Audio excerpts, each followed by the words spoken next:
Operation सिंदूरनंतर दहशतवादाविरोधी भारताचा संदेश जगभरात घेऊन जाणाऱ्या शिष्टमंडळाचं नेतृत्व खासदार श्रीकांत शिंदे यांनी केलं होतं. आपल्यासोबत श्रीकांत शिंदे आहेत. आपण त्यांच्याशीच थेट या सगळ्याविषयी संवाद साधणार आहोत. श्रीकांतजी, नुकतंच तुम्ही 18 तासाचा प्रवास करून भारतात परतले आहात. या सर्व देशांमध्ये तुम्ही फिरलात. खूप स्ट्रॅटेजिकली इम्पॉर्टंट देश होते. काय भावना आहेत तुमच्या? तिथला अनुभव काय सांगतात? मी सर्वप्रथम देशाचे प्रधानमंत्री नरेंद्र मोदीजींचं खूप खूप धन्यवाद अदा करतो की त्यांनी हे डेलिगेशन लीड करण्याची संधी मला दिली. आणि हे डेलिगेशन गेले 14 दिवस UAE, DR Congo, Sierra Leone आणि लायबेरिया या वेगवेगळ्या देशांमध्ये गेलं. तिकडच्या लिडरशिप्सला भेटलं, तिकडच्या सरकारमधील लोकप्रतिनिधींना भेटलं आणि सगळ्यांनी चांगला पॉझिटिव्ह रिस्पॉन्स हा भारताला दिलेला आहे. भारताचे पण संबंध गेले अनेक वर्ष या देशांबरोबर आहेत. बायलॅटरल ट्रेड आहे, बायलॅटरल रिलेशन्स आपले आहेत. हे देश जरी छोटे असले तरी त्यांचं महत्त्व खूप मोठं आहे. UAE OIC मध्ये आहे, सियरा लिओन OIC मध्ये आहे. सियरा लिओन आता नॉन परमनंट मेंबर म्हणून UNSC मध्ये म्हणजे सुरक्षा समितीमध्ये. त्याचबरोबर DR कॉंगो आणि लायबेरिया हे आता पुढच्या वर्षी त्या समितीमध्ये जातील. तर हे महत्त्व या चारही देशांचं होतं. सर, एक प्रश्न असा आहे की तुम्ही एका खासदाराच्या जीवनात खूप गौरवास्पद क्षण असतो की त्याच्या स्वतःच्या सभागृहाव्यतिरिक्त स्वतःची संसद, स्वतःच्या देशाची संसद सोडून इतर कुठल्या तरी देशाच्या सभागृहाला संबोधित करणं. तुमच्या आयुष्यात तो क्षण आता या परदेश दौऱ्यानिमित्त तुम्ही 2 जवळपास पश्चिम आफ्रिकन देशांच्या संसदेला संबोधित केलं. त्याबद्दल काय सांगाल? काय भावना आहेत? खूपच माझ्यासाठी खूप प्राऊड फिलिंग आहे. मी यासाठी धन्यवाद देतो आपले प्रधानमंत्री नरेंद्र मोदीजींचे की त्यांच्यामुळे ही संधी मला मिळाली.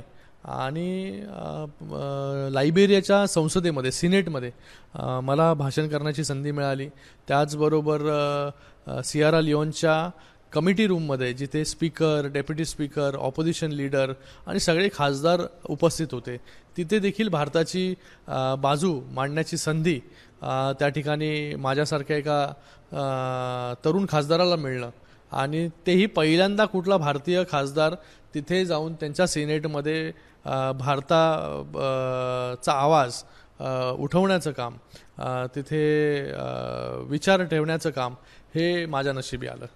सर, आणखीन एक प्रश्न असा आहे की अनेकदा लोकांना असं वाटतं की फक्त जे देश आपण ऐकलेले असतात तेच देश आहेत आणि त्यांना काँगोसारखा देश किंवा युनायटेड अरब एमिरेट्स सारखा देश असेल किंवा जो UAE तरी बऱ्यापैकी ऐकलेला आहे लोकांनी, पण लायबेरिया, काँगो, सियरा लिओन अशा देशांचं महत्त्व आंतरराष्ट्रीय राजकारणात किती आहे ते कळत नाही. त्याबद्दल जरा तुम्ही काय सांगाल? बघा, आपण नेहमी ऐकतो की बाबा मोठे मोठे देश आहेत, अमेरिका आहे, UK आहे, टोकियो आहे, लंडन आहे.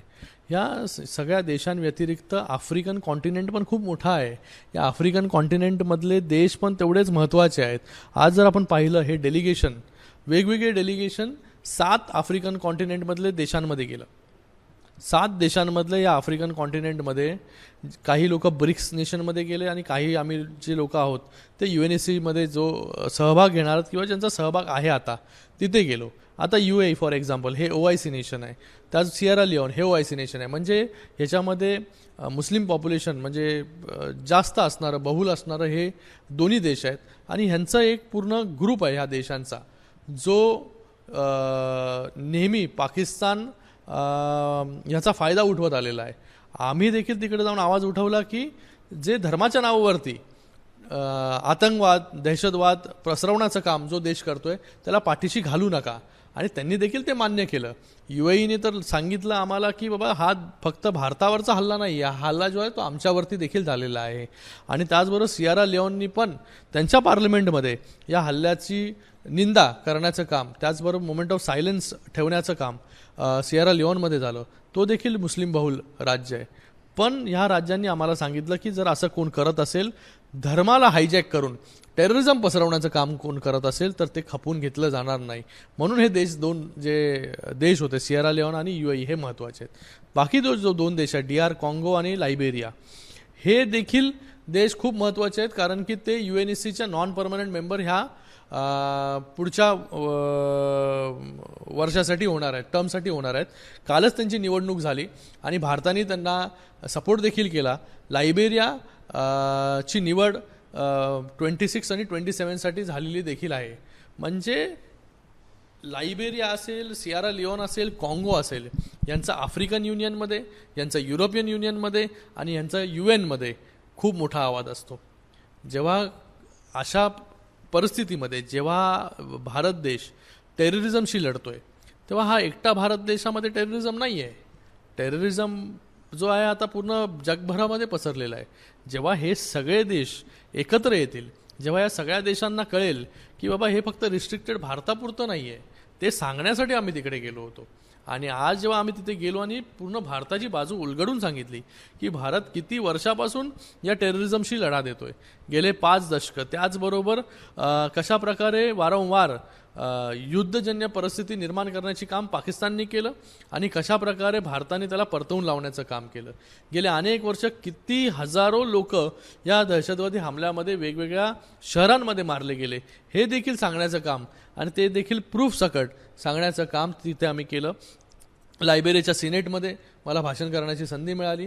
त्याचबरोबर सियारा लिओनच्या पार्लमेंटच्या कमिटी रूममध्ये जिथे speaker, deputy speaker, opposition leader आणि सगळे खासदार उपस्थित होते, तिथे देखील मला भारताची बाजू मांडण्याची संधी मिळाली. तर ह्या सगळ्या गोष्टींमधून त्या देशांना सेन्सिटाईज करण्याचा हेतू होता. त्या देशांपर्यंत 0 टॉलरन्स अगेन्स्ट टेररिझम हा मेसेज पोहोचवण्याचा हेतू होता.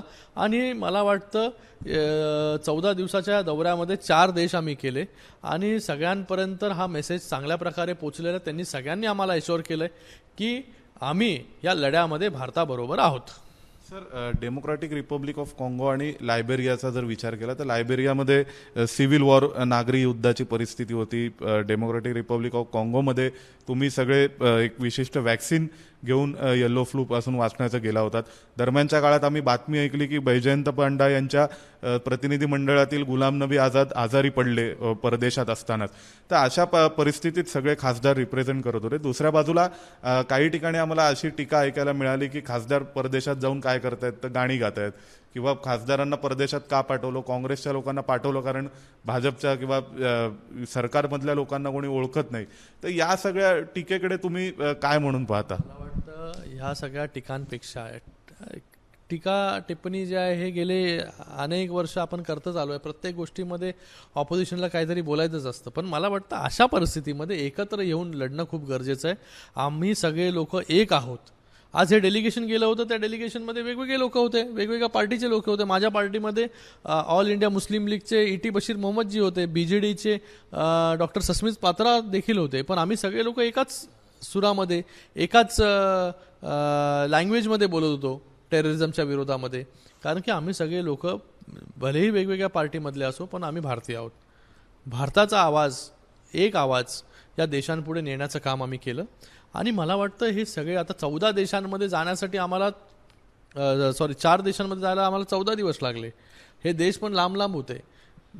तर मला वाटतं हे सगळं पाठीचा उद्देश एकच होता की या सगळ्या देशांपर्यंत जाऊन त्यांना सेन्सिटाईज करणं. त्यांनी जाऊन लायबेरियामध्ये बघावं कशी परिस्थिती आहे, त्यांनी जाऊन DR काँगोमध्ये जाऊन बघावं कशी परिस्थिती आहे, जिथे सिव्हिल वॉर आजही चालू आहे गेले अनेक वर्ष. सियरा लिओनमध्ये आत्ता कुठेतरी सिव्हिल वॉर जाऊन थांबलेला आहे. येलो फीवर आहे तिकडे. त्याचबरोबर एबोलाचा आउटब्रेक आहे तिथे. अशा परिस्थितीमध्ये सगळे खासदार जाऊन देशाची बाजू तिथे मांडतात आणि त्यांच्यावरती टीका करणं हे बरोबर नाही. एक राहुल गांधींनी नवीन नरेटिव्ह सुरू केलाय, नरेंद्र सरेंडर असा आदेश अमेरिकेहून आला आणि त्यामुळे लोकांना मॅच्युरिटी येतच नाही अशी परिस्थिती झालेली आहे. तर त्यातले एक राहुल गांधी आहेत. सर, मग धन्यवाद खूप. परत तुमचं एकदा तुम्ही इतक्या सर्व शिष्टमंडळाचं नेतृत्व करून जवळपास हजारो किलोमीटरचा प्रवास करून भारतात परतलात आणि आमच्या सगळ्यांशी संवाद साधलात, त्याबद्दल खूप खूप धन्यवाद. व्हिडिओ जर्नलिस्ट वेद पांडेसह सोमेश कोलगे, ABP माझा, नवी दिल्ली. ABP माझा, उघडा डोळे बघा नीट.